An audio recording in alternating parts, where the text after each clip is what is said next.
अस्सलाम वालेकुम एवरीवन। उम्मीद है कि आप सब खैरियत से होंगे। तो इंतज़ार की घड़ियां ख़त्म हो गई। सेकंड ईयर कंप्यूटर साइंस की 2026 की जो न्यू बुक है वो आ चुकी है। इस वीडियो में आपको उस बुक का ओवरव्यू दूंगा, आपको बताऊंगा कि इस बुक के अंदर क्या कंटेंट है, हमने क्या पढ़ना है और टीचर्स ने क्या पढ़ाना है। तो टीचर्स हों या स्टूडेंट्स हों, सबको ही इंतज़ार था क्योंकि सेशन स्टार्ट हो चुका है और मार्केट में बुक अभी तक अवेलेबल नहीं है और ना ही PDF में अभी तक आई है। तो अब ये बुक जो है वो आ चुकी है। इसका इंट्रोडक्शन, इसकी डिटेल, हर चीज़ आपको इस वीडियो में बताऊंगा और सबसे इंपॉर्टेंट चीज़ कि इसको आपने PDF से डाउनलोड कैसे करना है वो भी आपके साथ शेयर करूंगा, लेकिन उसके लिए वीडियो को कंप्लीट देखना पड़ेगा। तो इसको देखिएगा और समझिएगा। मैं इस बुक का इंट्रोडक्शन भी आपको दे दूंगा और साथ में आपको इसकी डिटेल भी बता दूंगा, कितने चैप्टर्स हैं, किस चैप्टर में आपने क्या पढ़ना है, वगैरह वगैरह। इसके अंदर जो आपके पास टोटल चैप्टर्स हैं वो कितने हैं? तो टोटल चैप्टर आपके पास सबसे पहले देखते हैं कि 9 हैं। यानी ये टोटल आपके पास 9 चैप्टर्स हैं और इन 9 चैप्टर्स के अंदर जो फर्स्ट चैप्टर आपका वो है कंप्यूटिंग सिस्टम्स का।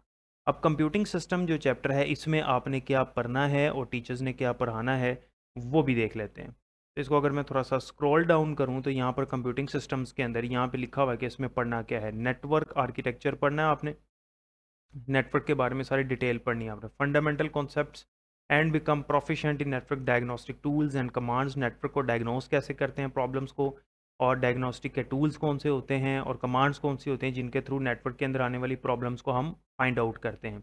नेटवर्क को सेटअप कैसे करते हैं, कन्फिगर कैसे करते हैं, नेटवर्क को डेवलप कैसे करते हैं, और फिर नेटवर्क की जो बैंडविड्थ है, उसकी स्पीड है, लेटेंसी, ये सारी चीज़ें यानी नेटवर्क के हवाले से होंगी। और लास्ट पे नेटवर्क की सिक्योरिटी, बैकअप और रिकवरी के बारे में बात करेंगे। तो ये चैप्टर मैं आपको दिखा रहा हूँ, इसको स्क्रॉल डाउन कर रहा हूँ, आप इसको देखते जाएँ। यहाँ से देखें, यहाँ पर नेटवर्क आर्किटेक्चर बेसिक कॉन्सेप्ट्स आ गए with the help of diagram. फिर कंप्यूटर नेटवर्क की टाइप्स आ जाती हैं यहाँ पर, लैन, मैन, वैन, पब्लिक वैन आ गया। फिर नेटवर्किंग डिवाइसेस हैं।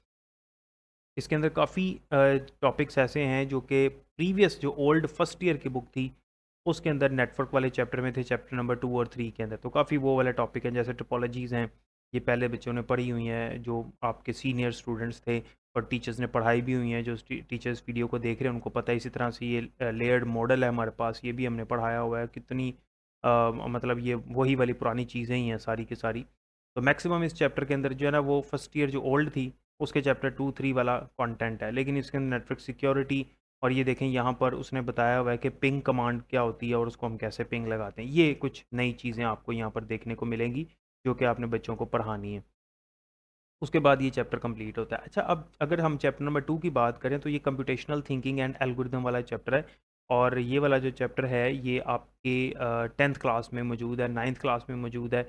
इसके अंदर वही चीज़ें हैं लेकिन थोड़ी सी एडवांस लेवल पे हैं। जैसे आप यहाँ पर देख सकते हैं कि apply problem solving by effectively identifying, breaking down and creating solutions for both straightforward and complex problems using a variety of computational thinking।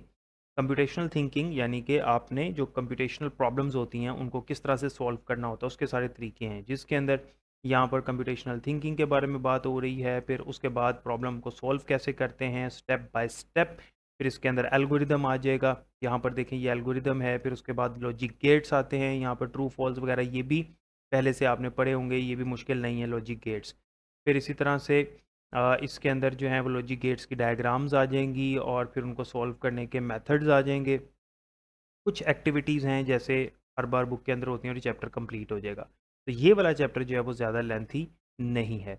और अगर हम बात करें फिर चैप्टर नंबर 3 की, तो चैप्टर नंबर 3 आपका यहाँ से प्रोग्रामिंग का चैप्टर स्टार्ट हो जाता है। Object oriented programming using Python. Object oriented programming first year के स्टूडेंट्स ने चैप्टर नंबर 2 में इसको सिर्फ डिफाइन किया था, जिसके अंदर क्लासेस और ऑब्जेक्ट्स के बारे में पढ़ा था। लेकिन अब ये पूरा का पूरा चैप्टर जो है वो इसी के ऊपर है कि ऑब्जेक्ट ओरिएंटेड प्रोग्रामिंग, जिसे हम ऊप कहते हैं, डबल ओ पी, उसको, उस कॉन्सेप्ट को हम पाइथन में कैसे यूज़ करते हैं। तो प्रॉपर पूरा चैप्टर है इसके ऊपर, इस चीज़ को हमने देखना है इसमें।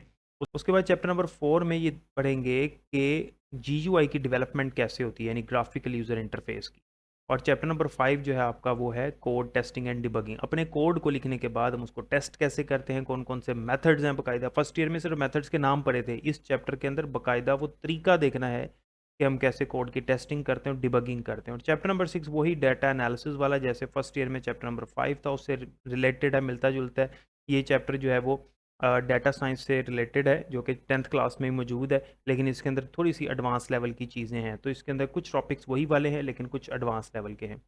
उसके बाद हाइपोथेसिस टेस्टिंग, ये एक नई चीज़ है, ये एक नया चैप्टर है जो कि पहले किसी क्लास में नहीं था। हाइपोथेसिस टेस्टिंग क्या होता है? ये एक स्टैटिस्टिकल मेथड है किसी भी डेटा को इवैल्यूएट करने का, ठीक है? ये डेटा एनालिसिस से थोड़ा-सा रिलेट करता है, लेकिन एडवांस लेवल का है हाइपोथेसिस टेस्टिंग।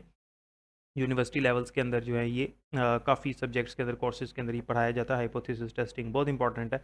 और फिर चैप्टर नंबर 8 आता है आपका एप्लीकेशंस ऑफ कंप्यूटर साइंस। ये बहुत आसान चैप्टर है। इसके अंदर कंप्यूटर साइंस की एप्लीकेशंस के बारे में आपने पढ़ना है, यूजेस के बारे में पढ़ना है, तो ये बच्चों वाला चैप्टर है। और चैप्टर नंबर 9 जो है आपका cyber security and safe digital collaboration. ये बड़ा इंटरेस्टिंग चैप्टर है साइबर सिक्योरिटी के हवाले से, और किस तरह से आपने जब लोगों के साथ इंटरेक्ट करना है सोशल मीडिया के थ्रू, इंटरनेट के थ्रू, तो आपने कैसे सेफ डिजिटल कोलैबोरेशन करनी है। तो ये सारी चीज़ें हमने इन चैप्टर्स के अंदर पढ़ी। तो टोटल 9 चैप्टर्स हैं। ये जो बुक है आपकी मुकम्मल प्रोग्रामिंग की बुक नहीं है, जैसे कि पहले हुआ करती थी सेकंड ईयर की पुरानी बुक, जिसके अंदर आधी जो है वो सी लैंग्वेज की बुक थी, आधी डेटाबेस की, उस तरह से नहीं है। अच्छा, अब आते हैं आखिरी बात के ऊपर जो बड़ी इंपॉर्टेंट है कि आपने इस बुक को कैसे डाउनलोड करना है। डाउनलोड का तरीका बताने से पहले ये देख लें कि ये जो मैं आपको बुक शो कर रहा हूँ, ये अभी सिर्फ 2 चैप्टर्स इसके अंदर कंप्लीट आए हैं। टेबल ऑफ कंटेंट्स आ रहे हैं, लेकिन जो कंटेंट आपको मिलेगा इसके अंदर वो सिर्फ 2 चैप्टर्स का होगा कंप्लीट।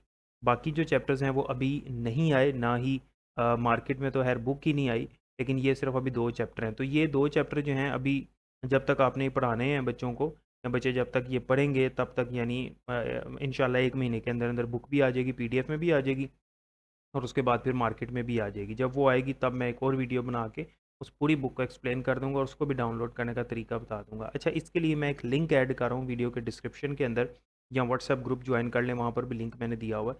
आप उस लिंक पे जाएँ और जस्ट इसको डाउनलोड कर लें। मैं गूगल ड्राइव पे इसको अपलोड कर रहा हूँ, वहाँ से आप इसको डाउनलोड कर लें, और जो टीचर्स रात इसको देख रहे हैं वो टीचर्स यहाँ से बच्चों को पढ़ाना शुरू करें। बेशक इसका प्रिंट लें, 33 पेजेज़ हैं, थोड़े से पेजेज़ हैं, प्रिंट लेके बच्चों को दे दें, या बच्चों को सॉफ्ट कॉपी सेंड करके उनको कहें कि आप इसका प्रिंट ले लें और बच्चों को पढ़ाना शुरू करें without wasting your time, right?